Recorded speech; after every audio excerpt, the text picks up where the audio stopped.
Pause Menopause, and we are episode 7. I have to do the do-do-do-do. Love it.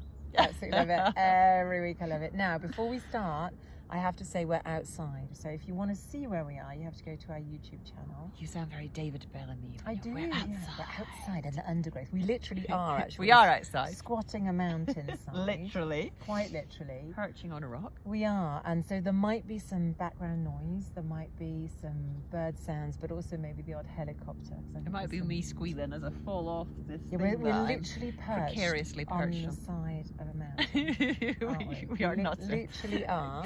We are So, losing the plot, Charlotte. We are losing blooming the losing the plot. plot, And we go yeah. wandering off each week. Paul's like, what are you up to Go now? wondering. Exactly. So, Jill, how has your menopause God. been this week? Now, I'm just going to do a backstory before she starts. Right. Last weekend, Jill hosted a fantastic wellness retreat for 4 days with 12 women, which is no mean feat, actually. It was lovely. It's incredible. But she went from there, and I taught a yoga class during It this was retreat beautiful. in the forest, barefoot and almost naked. From there, she went into her insurance job. Yeah, it's been a bit of a China. shift, I must admit, but I've made it. It's Friday. I'm blooming exhausted, really. There's no doubt about it. Yeah. I'm frazzled. Yeah. There is every chance that on this I will be talking an absolute more rubbish than usual. Not rubbish. But yeah, it's been It's very creative, spiral-like wisdom. I feel. Yes.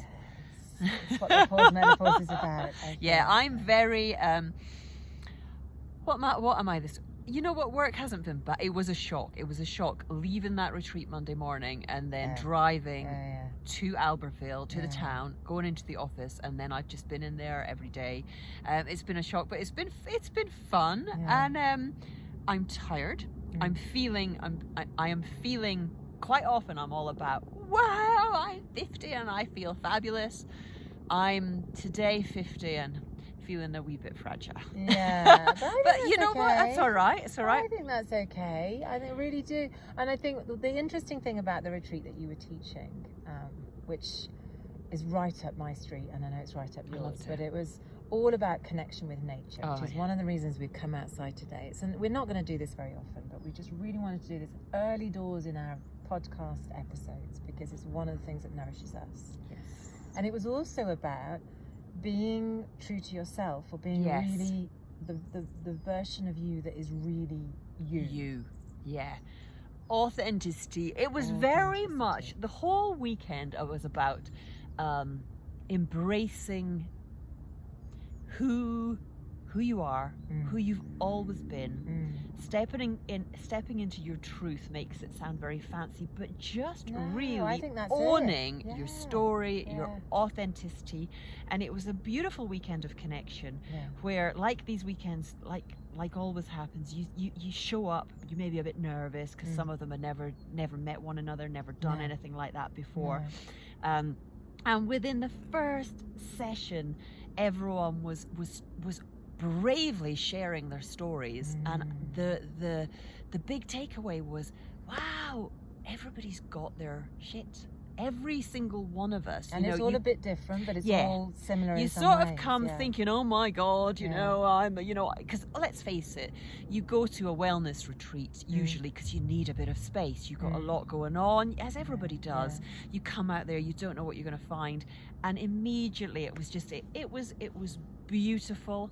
But I left, and I know all of the ladies did, just feeling empowered, feeling like I'm good enough, I'm all right, seeing what you bring to the table. And I loved it. And the vulnerability part, being vulnerable, I think we're taught as a society, men and women, but particularly, women, we're taught that showing our vulnerability is going to be perceived as a weakness. us, and then we'll be taken advantage of. So we tend to bottle up and hide that. And I didn't spend the weekend with you, obviously, but even from the short time that I spent, you can see the ones that are really holding things in, and that have created a personality to cover certain things. This is normal. This is not guilt tripping anybody, right? But so many of us women. Oh my God! That's and it's what we do. It creates who you are for so many years, and you're so used to that person that when someone actually says to you, "Okay, who are you in all of this? What do you actually want now in your life?" Then it's quite a shock to actually think, do you know what? I can be something else. This is a thing that, so there's two things I'm going to say actually that were not shocking to me, not revelations to me, but it's a bit of an eye-opener, a bit of a wake-up call. When you get to 50, you suddenly realise that best case scenario, you have 50 more summers left. Best case, yeah. Best case scenario. That is an eye-opener, isn't it? Best case. If you're a man, statistically, it's a chunk less, right? Statistically, women from our era will live into their 90s, statistically. So let's knock it 5 years off. So you've got 45 more summers. Now I'm nearly 54, so I've got about 40 more summers. You put it like that, you think, okay, I've had a great run, I've loved things, but I've only got 40 more summers. And I need to make those count. Let's make those count, yeah. Then there's another exercise which is really profound actually, and I put this in the Wild Wolf Wisdom.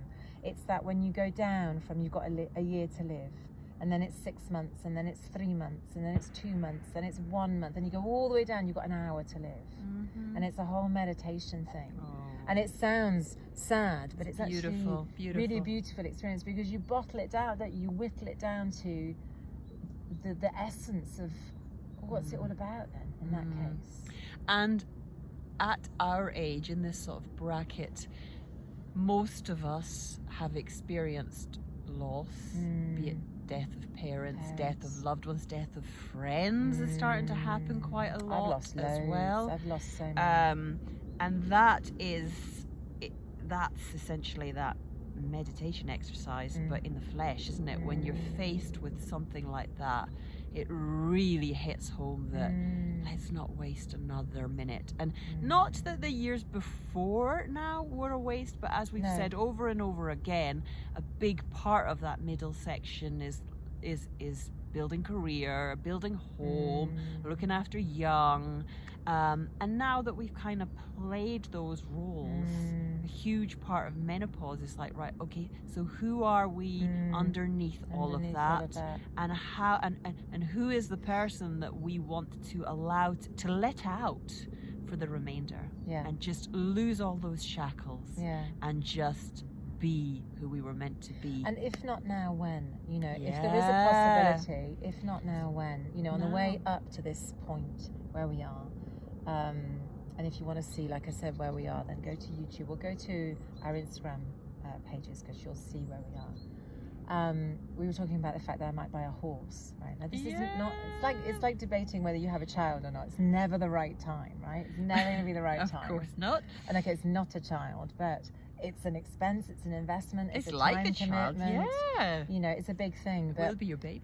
David said last night to me, he said, I'm not being rude, Charlotte, but if you don't do it now and you put it off, when are you going to do it? Because you might not be able to do this for 10, 15 more years, you know? You might be able to do it for 10 more years. You might be able to do it for 15 more years. There's no reason why not. You're a healthy person. But if you don't do it now, you won't make the most of the good years. Doing it whilst physically and mentally you've got what is needed to really get the max out of that. Exactly. So it's a kind of eye-opener. You go, yeah, exactly. Now, nature. That was the other theme of your retreat, and that is one of the main reasons that we came out here. We are so fortunate. And yours. It's our big thing. Don't fall I'm about to fall off the rock. Don't fall down the mountain, Jill. I can see you sliding down the bank. It would be the perfect time, for nature is our big thing. Exactly. We're so fortunate. I've lived in these mountains for 24 years. You're very similar, I think. Yeah. And it was a real life decision for me to move here, to connect with the mountains for a variety of reasons, and I'll perhaps come back to that because I'll ask you first. But this environment nourishes us, and I think it's really nourished us during the menopause, this connection to nature. how has it helped you living in this? Even if you're not in it all the time, how has it helped you? It has always helped me if I think back even to my roots. So I'm obviously a Scottish lass, born and bred, and even as a young girl, I used to gravitate. I'd go off running in the woods. Yeah. That was my happy place. Yeah. I think we're quite similar like that. Yeah, I was definitely. always, I went with my horse. Yeah, I'd go off. I loved my friends and I was outgoing and but I also I was drawn to just losing myself, going on my own into the woods and just. I can still feel it running through those forests, Hazelhead Park, there's all these woods and I just loved it. I loved it. And I've got powerful memories even as a teenager of being very aware of the impact that nature would have on my mental health. So I don't hide it. I struggle with my head a lot. I think a lot. I don't see that as a bad thing anymore, but I used to. Now I see that that's part of my strength, and I am creative and I am very emotional and very sensitive, always have been, but my head goes into overdrive. Right. When I get outside, and that's not just running, that's just being outside, right? So just even outside, there is that immediate release for me as soon as I get outside. Yeah. The fresh air and the space, even in a city. I used to, even when I was brought up in Aberdeen, in a city, but even sometimes I would just in the middle of our sort of council estate, we've got houses just row after row after row, but I just have to open the door and just go and sit in the car, outside. It's just something about nature. Getting outside into the physical space creates space in my head. Immediately I feel that the pressure releases. I'm bringing my hands up, if you can't see me, to my head because I feel it building in my head. And when I get outside, it's like, there is that physical connection that helps. Even more so if I can be remote. So if I can go into the woods or somewhere where I just do feel like it is just me and the birds and the trees, immediately that calms me. It calms the anxiety. It makes me, it is a reminder that that nothing else really matters. We're a teeny part of something much bigger, and that is sometimes what I need to hear because I have that tendency to get so het up on the detail and stuff that doesn't matter. So that, combine that with, I'm a runner, I've always been a runner, but combine that with a physical form of exercise, again for me, the effect that the running, the physicality combined with the nature has on me, it's a bit like my version of meditation. It clears my head because I just get into my zone. I focus on moving my arms, on moving my legs, on running, and then before I know, I am thinking, but I'm not. I'm thinking in a much more. Well, it's taken me out of the fight or flight. It's taken me into that much more. Out of that, right, I've got to do this, I've got to do that, to just opening me up, being a lot more creative. So the thinking I do when I run or when I'm walking in nature is more powerful. It's healthier. It's creative. I do my best thinking when I'm outside. I think so. I come back often and I, immediately do a dictaphone thing of ideas that I've had, and I've completely resolved everything in a run or a walk. Confidence grow. I think of things and I truly believe I can do them when I'm out. I'm like, come up with ideas. Whereas when I'm inside, it's like, but I wouldn't have time, and what will people think? Go outside and it's like, man, let's do this. That's how you do it. Yeah. And I was going to add, I listened to a podcast a couple of years ago. It was a French, I think scientist. I'm going to say scientist. And he was talking about mountain walking and hiking. And he was saying there's something very humbling about it because it's just you and step by step. And step by step, you're connecting to something that is way bigger than you. And I love that image. The other thing that really struck me a few years ago is I started to read up a lot on, in Japanese they call it Shinrin-yoku. And Shinrin-yoku is forest bathing. So there's a doctor who in Japan who has done a whole study, a scientific study on this over a long period of time with all sorts of different people, etc. I can't remember her name now, but and in Japan they actually have this Shinrin-yoku, and it means you go into the forest and you bathe in the forest energy. But she wanted to find out, well, what does it actually do? But studies physically and mentally. Connected people up to monitors and stuff whilst they're forest They've bathing, done and you all can sorts see of stuff, the physical effect. So there's various things that made me go, wow, that's incredible. Okay, the obvious ones are, it de-stresses my head, it relaxes me because I'm not in a city environment, you know. But what is the scientific explanation of that? You know, you're healthier, your immune system is boosted. So the scientific explanation is there's an effect on your parasympathetic nervous system. So that is going to obviously affect all of the way that you are digesting anything and everything, your mental health, etc., etc. Then there's the other aspect, which is fascinating, is especially when you're in a forest. So you're walking along the forest floor, basically. It's called a mycelium network. It's where all the fungi come from. Yeah. You walk along that, and there's an actual chemical that is released from the forest floor. Okay, the trees are already giving you oxygen, right? But there's an actual chemical that's released from the forest floor that you then breathe in that positively affects your AK cells in your body. So AK cells are the things that fight virus, that's good for your immune system, that is basically a boost, a natural boost for your own natural health. But it is, health. Isn't it? It is fact. Yes.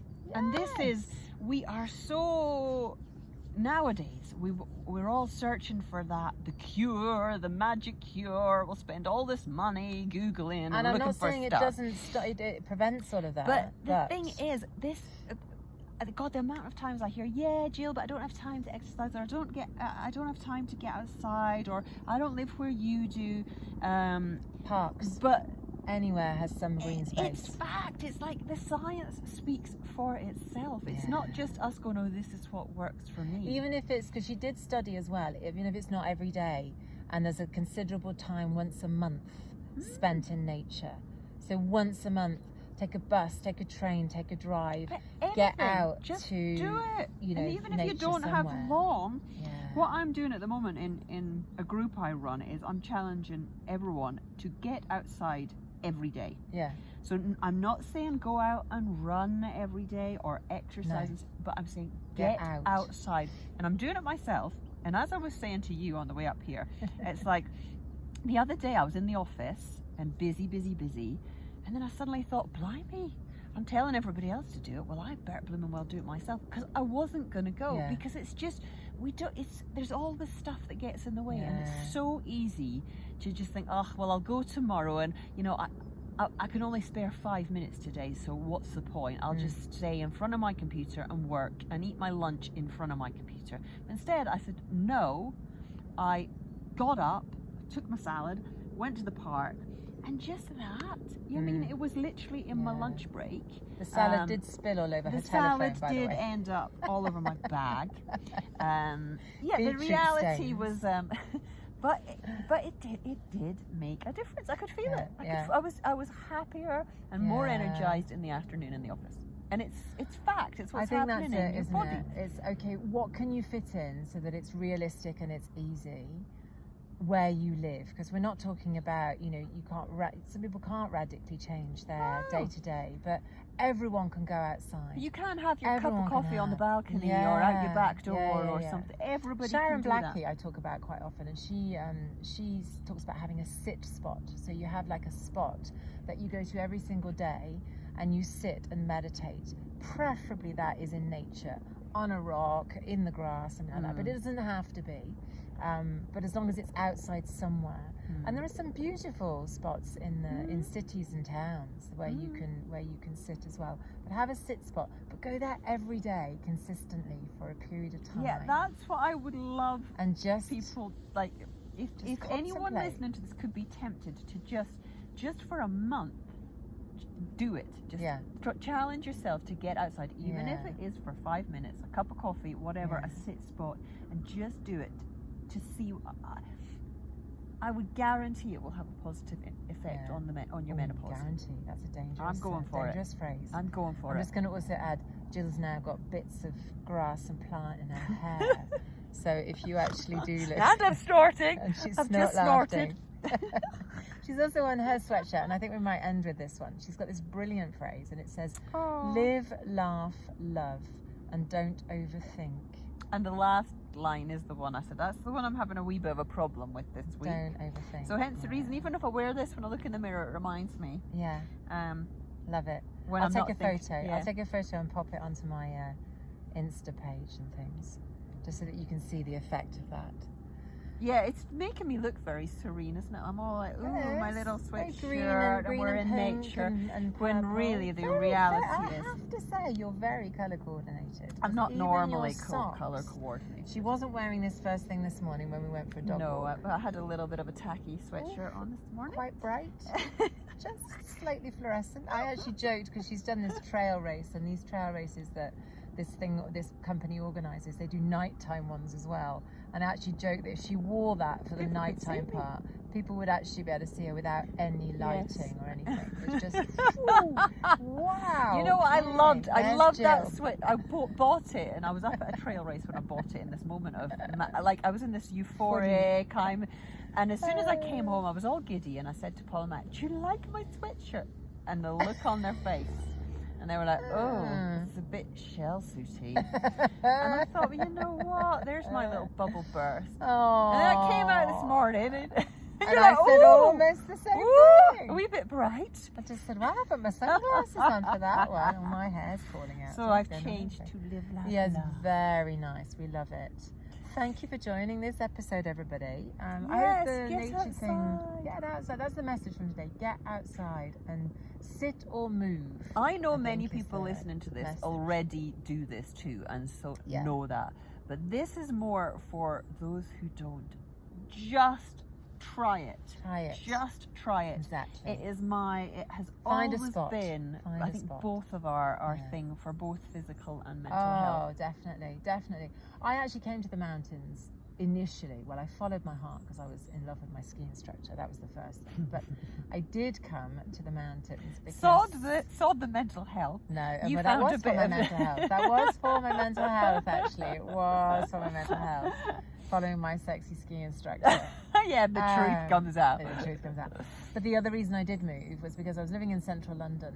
And I came here. I know. And I came here and I lacked so much confidence. And I used the mountains as a kind of symbol for reconstructing my confidence in myself.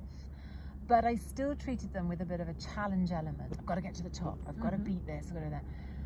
And just in the last few years, that has totally changed. And it's very much now about, okay, that's not what I'm looking for. I'm not challenging them at all. I just want to be with them and in them and stand in my truth. Soak up their wisdom. And me too. There's totally there's a big shift going on. Yeah, it's a really cool shift. It's the best one. Yeah, I'm loving it. I'm loving it. It's taken me, we can speak about this another time. It's taken me quite a bit of time to accept this shift. Yeah. But me too. I'm starting to really embrace it and just love being, loving the fact that I'm still able to get out here and experience them in a different way from before. Yeah. But I tell you what, that could be a good question. If anyone listens to the end of this and wants to comment, is there anything that say you've lived in the same environment, or you have a relationship with an environment for a long time? It could be the sea, it could be the countryside, it could be the city. How has your relationship with that space shifted? Oh, yeah, that's a really nice question. Menopausal years. That's quite a good one, isn't it? I think we'll have to leave it at that. Yeah, that's a lovely one. Let's leave it at that. Fantastic. Thank you for being here. Oh God, I do have this thing in my head. You've got bits in your hair and all sorts, but look at the mountains there. We'll take a photo and we'll post it all. Thank you for listening. I love this little fairy microphone popping in the middle. Again, you'll have to go to YouTube to see it. Fairy mic time. Thanks, everybody. Thank you. Pause Menopause.